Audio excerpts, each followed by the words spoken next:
Hello there. Good morning. It's early morning here in the United States on the West Coast.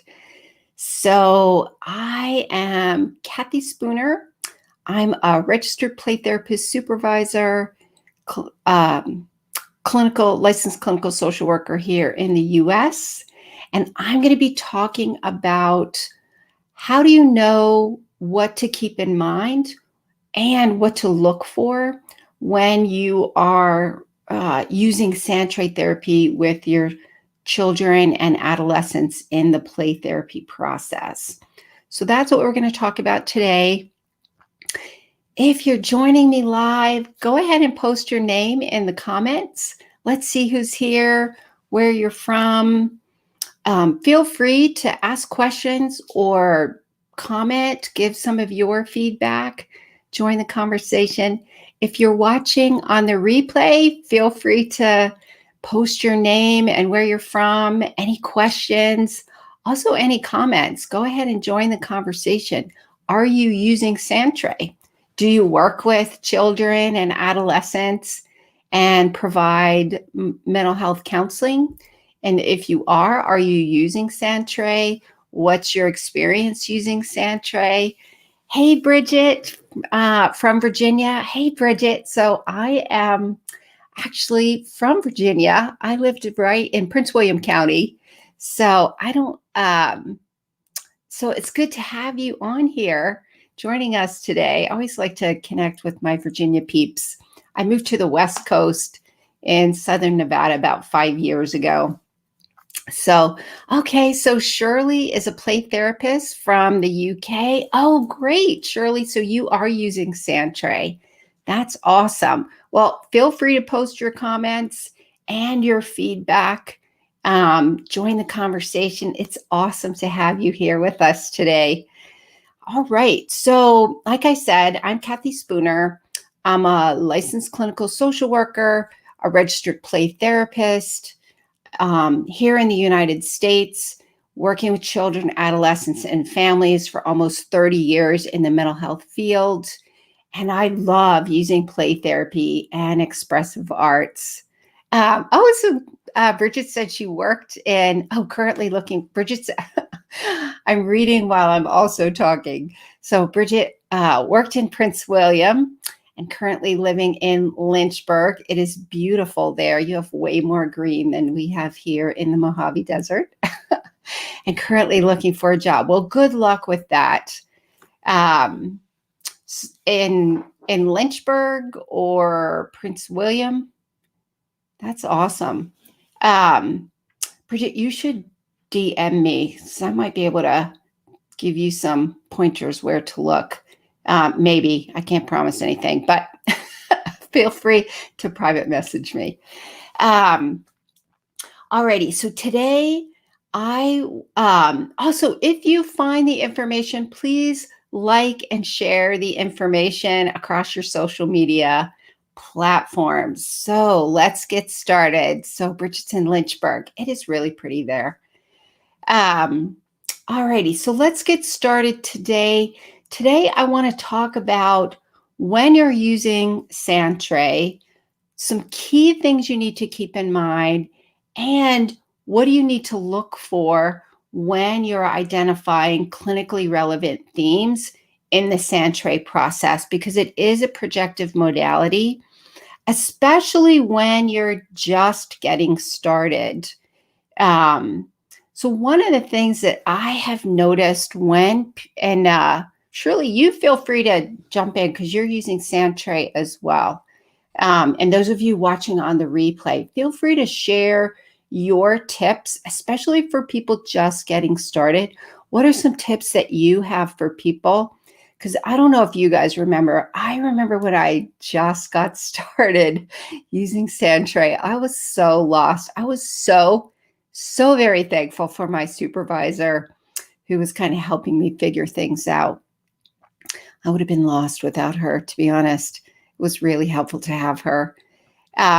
So today, one of the things that I notice, and when I do trainings, especially the foundational ones where I'm teaching people just getting started, one of the things that I notice is that therapists, which makes sense if you think about it, because this is kind of what we're trained to do, therapists tend to go straight to interpreting. Like they'll take a quick look, go immediately to interpreting. The problem with that in the beginning is, how do you know if what you've just interpreted is actually even represented in the sand tray? So one of the things that I do in my sand tray trainings, which are geared towards people just getting started and wanting to get a really good grounding, is to stop, take a step back, and really look factually at what's in the sand tray. It's a little cumbersome in the beginning. Eventually, you'll kind of get the flow of it and have a good sense of things. In the beginning, though, because it is a projective technique, I do think it's really important for therapists to know what they're looking at and know what it is that's supporting that interpretation. So, so one of the things that I do is in the beginning, I really suggest people stop, take a step back, and then really look factually at what is in the sand tray. And one of the metaphors that I learned early on in the trainings that I took, this is, if you're familiar with Eliana Gill, this is one of the things. I love this metaphor that she uses. And that is a working hypothesis. So if you think about science, we form a hypothesis, and then we do the experiment, and we kind of look and see what the data says. Does it support our hypothesis, or does it not support our hypothesis? Sorry, I have a sneeze trying to get out of my nose right now.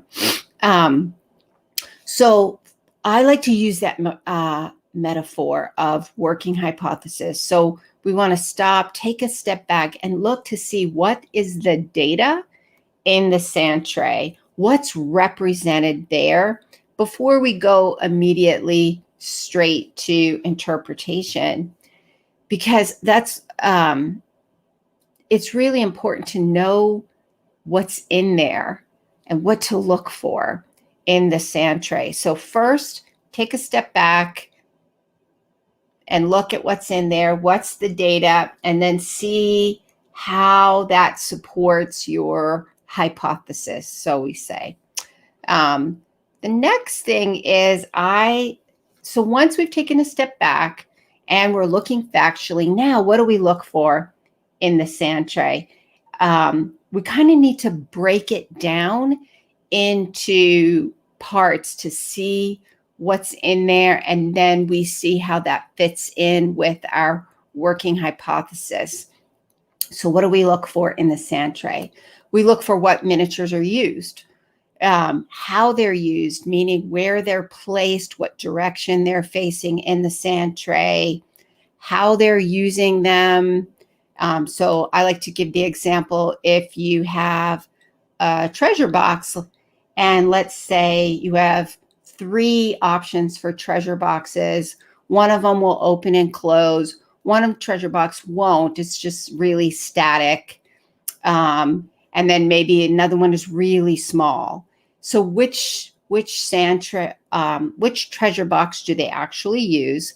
And let's say in this case they use the treasure box, the bigger one that will open and close. So how are they using that in the sand tray? Is it open? Is it closed?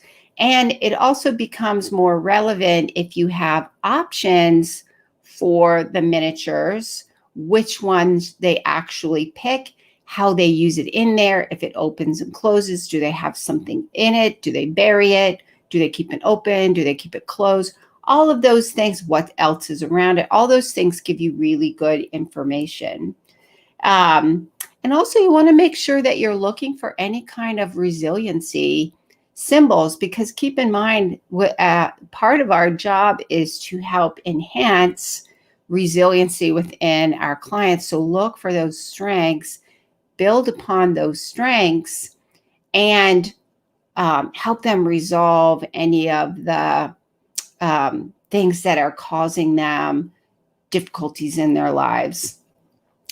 And then the other thing is you want to be able to identify movement. Has there been movement over time? Because we're looking not only at one therapy session, we're looking at therapy from beginning to successful completion. Hopefully that's the goal. So how are they using their symbols across time? Are they using any more often than not? Do you notice any movement? Are they stuck?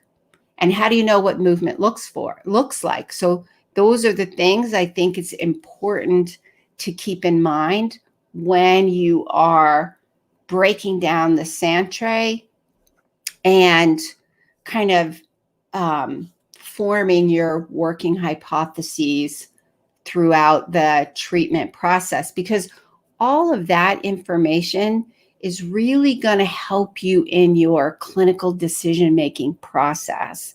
And to me, it's really important to have a framework when we are using play therapy and expressive arts, because it helps us navigate that clinical decision-making process.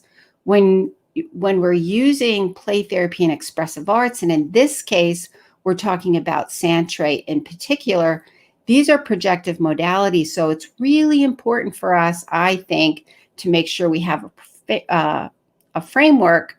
And then also within that framework, in this case, Santre therapy, we're breaking it down, we're looking at the data, we're forming our clinical decision, we're forming our hypotheses, our working hypotheses, and that's going to help us with our clinical decision making throughout the treatment process. So to me, if we don't go through all of these steps early on in the beginning, then what may happen is we may be ascribing something as fact when it may not be fact.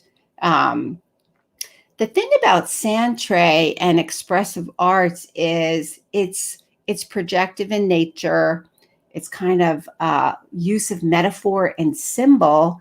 So there could be any number of possibilities that we have to hold as therapists. So that's the other thing. We want to make sure that we know how to hold that Santre process, and we know how to read what's in there effectively. Because it is a projective technique, we're holding that from session to session to session. We're taking that information, I call it data, from session to session, using it to see how it fits in with our working hypothesis, our clinical decision, and it kind of informs our clinical decision making throughout the treatment process. So here's the thing in the end. So we're holding that part is really important.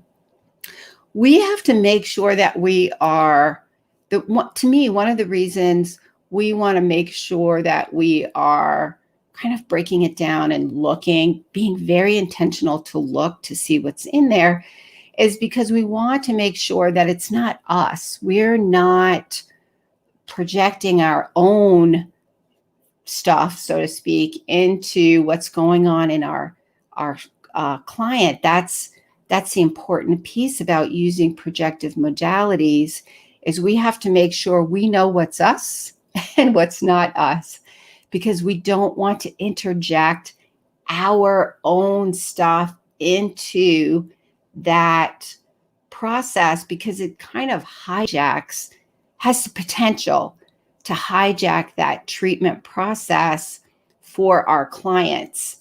So it's really important to know that. And in the end, here's the thing, especially in the beginning, and even honestly, I've been doing it for, I think, 20, more than 20, probably 18 years, maybe. I think 18 years. Even now, I think I've probably just gotten much more comfortable holding.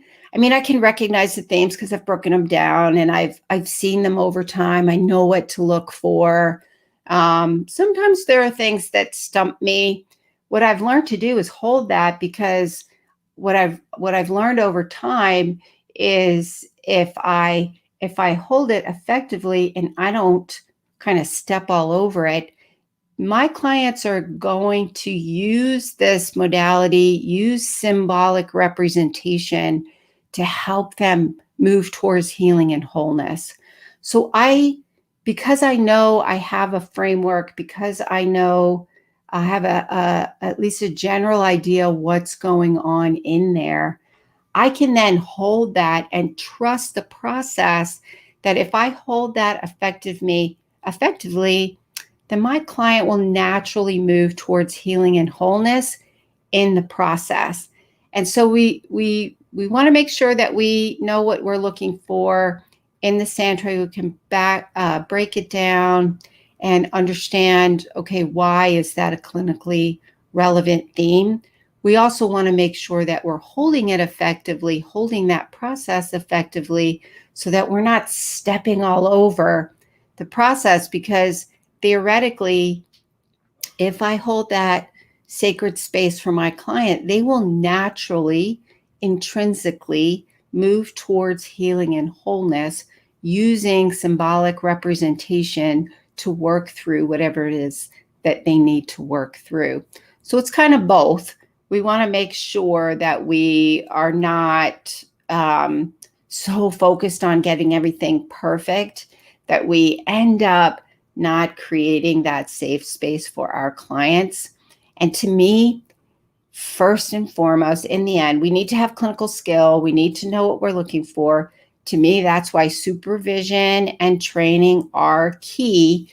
Training gives us the knowledge. Supervision or consultation helps us take that knowledge and apply it to our individual clients. So we want to make sure we have that. Also key, though, is therapeutic relationship, creating that safe space for our clients to be able to really engage in the healing process and use this really powerful projective modality.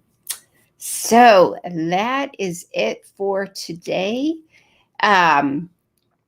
Shirley, if you're still watching, I'm curious, how do you use the sand tray with your client? Do you use more of a projective mode? Do you use more of a directive?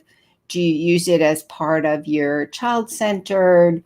Or somebody told me this. I told her I was going to steal it. Jungian informed. I love that. More of a Jungian informed sand tray model. Okay, so I'm going to go ahead and give a recap for today. First and foremost, learning how to therapeutically hold sand trays requires therapists to take a step back, take a look, see what's in there, hold those possibilities, really understanding how to know what's me, what's not me in the sand tray. And I'll do that if I'm actually kind of breaking down the sand tray and actually looking to see what's in there. It's also important to make sure that we break things down so that we know really what we're looking for in the sand tray that'll give us an idea of what those clinically relevant themes are and what makes them clinically relevant themes. And then thirdly, we also want to make sure that we're breaking it down and reading it. What's in the sand tray. We want to make sure, though, that we are holding that sacred space to allow our clients to engage in the therapeutic process and move towards healing and wholeness. And I'm a firm believer in making sure you get training and supervision in order to do that effectively. All righty. So Facebook user said non-directive, mainly Jungian trained. So use that mainly. I love using the Jungian theoretical model with the sand tray. When I'm working with younger kids, I like to use child-centered play therapy with the really young ones. And that's a whole different way of using the sand tray. And as they get a little older, and even with adults, I like to use more of that kind of Jungian informed framework. All righty, so that is it for today.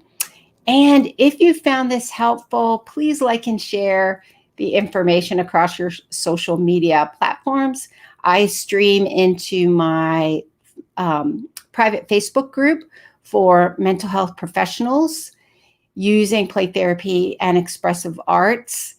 So it's called Play and Expressive Arts Therapy Playground. I also stream into LinkedIn and YouTube. So if you're watching from YouTube, please like and subscribe, and that will help you be notified when I'm going live across actually all those platforms. So if you're interested, I do have a free PDF. It's called Must Have Sand Tray Miniatures to help you be really intentional about the miniatures that you choose. You can see mine in the background, kind of also gives tips for storing them. You can see how I store mine. So I will post that in the comments below. If you're interested, you can download that free PDF, Must Have Sand Tray Miniatures. Also, if you're interested, I do have an online training coming up on August 21st. It's using sand tray in play therapy with children and adolescents. This training is for people just getting started who are working with children and adolescents and want to use sand tray therapy. We'll look at the developmental aspects of sand tray with children, common themes that you'll see in sand trays with children, some differences in using sand tray with children and adolescents. Also breaking down the sand trays, I use specific sand trays. We use those to learn how to break it down, specifically what to look for, and then how to hold that in the treatment process. And you will be making your own sand trays. So that, to me, that's an important part of the process too, is really using sand tray yourself so that you know how powerful it really is. All righty, that is it for today. It was great having you, and I will see you next time. Bye for now.